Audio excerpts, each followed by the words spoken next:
लौ जय मसी हजुर।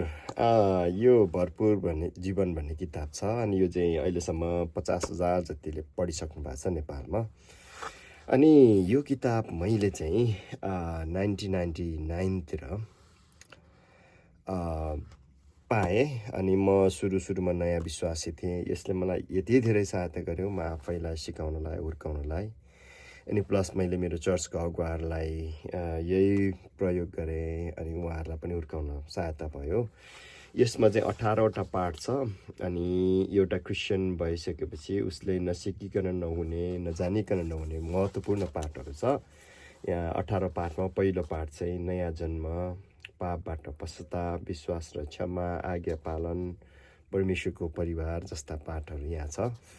अनि यो चाहिँ अब नेपालमा त हामीसँग किताब छ, सजिलै पुर्याउन सक्छौँ। तर तपाईँहरू विदेशमा बस्नुहुने, तपाईँहरू एकदमै व्यस्त मानिसहरू, तपाईँहरूलाई एकदमै गाह्रो भएकोले यो पाठहरू तपाईँको मोबाइलसम्म ल्याउनलाई हामीले काम गरिरहेछौँ।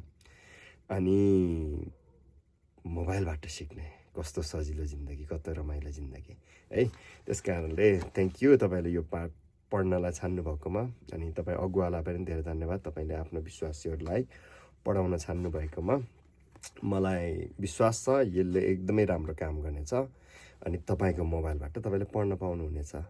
त्यस कारणले thank you, may god bless your journey है। परमेश्वरले तपाईँको मिनिस्ट्रीमा, तपाईँको यात्रामा प्रशस्त आशिष दिएका हुन्।